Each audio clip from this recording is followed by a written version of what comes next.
the Kings moved De'Aaron Fox for Zach LaVine at this season's trade deadline, it was met with groans. They didn't get enough in return, they settled, it didn't work with LaVine and DeRozan in Chicago, so why would it work now? And early on, those people seemed right. Sacramento prioritized staying good now over getting a return that brightened their future, except the issue was, they weren't winning. In their first 27 games after LaVine's debut, they went just 11-16. Not exactly the performance of a real playoff threat. But the West Coast Bulls are figuring it out. They've won 3 straight games, including a win over the East top team, the Cavs. Against a good Pistons team last night, their big three combined for 99 points in the win. LaVine poured in 43, DeRozan added 37, and Sabonis dropped a 19, 15, and 10 triple-double. When you get performances like that, it's very difficult to lose. Now LaVine and DeRozan aren't going to have those types of games every night, although it is kind of par for the course for Sabonis. However, it means something that the guys are still capable of doing it. We've seen these types of performances from the former Bulls teammates before, and even as they age, it's still possible. Are they going to make a long playoff run? Probably not. But with how they're clicking right now, they could potentially put up a strong fight in the play-in, and maybe even steal a playoff spot from a slipping team like Memphis.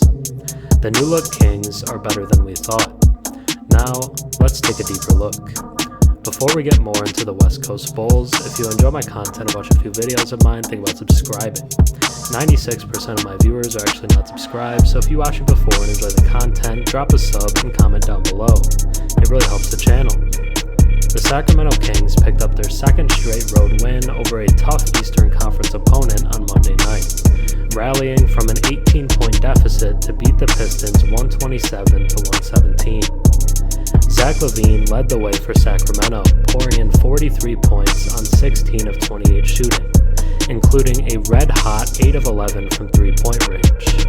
LaVine also made history for the second game in a row with this performance. On Sunday night, LaVine set a franchise record for the most points scored by a Kings player without attempting a single free throw. Then on Monday, he made more history, becoming the first player in Kings franchise history to score 35 or more points and hit at least 5 threes in back-to-back games. But it actually goes further for LaVine. In the win over the Pistons, he set a franchise record for the most games with 40 or more points and at least 8 threes. An especially impressive accomplishment considering he's played just 29 games for them. It's safe to say LaVine enjoys playing in Detroit. Back in October 2023, he dropped a career-high 51 points at Little Caesars Arena. On Monday night, he took over again, dominating the third quarter and early parts of the fourth. In one stretch, LaVine scored 16 straight points for Sacramento, knocking down shot after shot, even with defenders draped all over him. The Pistons threw multiple defenders at him, but nothing could cool him off as he continued to pour it on. After a rough stretch where he struggled with his shot, LaVine has flipped the script over his last 3 games, averaging 35 points per contest. He's ramped up his aggressiveness on offense, hunting for his shot more often, and the results have been huge for the Kings' attack. During that same 3-game stretch, Sacramento has also gotten major contributions from Sabonis and DeRozan. DeRozan poured in 37 points against Detroit, while Sabonis recorded his 10th triple-double of the season. Another key to Monday's win that shouldn't go unnoticed was the Kings' second-half defense.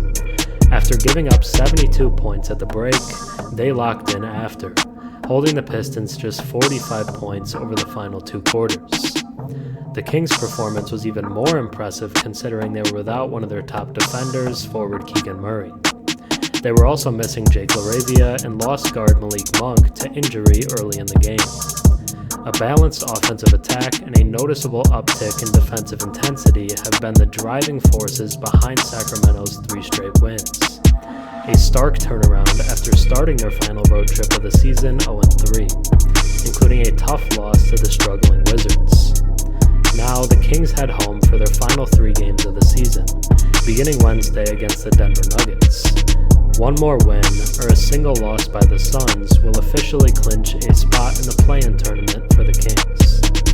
They are all but locked into the number 9 versus number 10 play-in matchup, but are still fighting for home court advantage in that game, most likely against the Dallas Mavericks. Sacramento currently holds a 1-game lead over Dallas for the 9th seed in the West. The Kings still have a long way to go if they want to make real noise in the postseason, but what we're seeing now is a team that's starting to believe in itself, and that's dangerous for anyone standing in their way. The LaVine trade wasn't about building for 5 years from now, it was about giving this group a real shot today. And while it took a while to come together, Sacramento is peaking at just the right time. With LaVine, DeRozan, and Sabonis leading the charge, the West Coast Bulls might just be better and more dangerous than anyone expected. Thanks for watching. I'm Herm. Have a good one.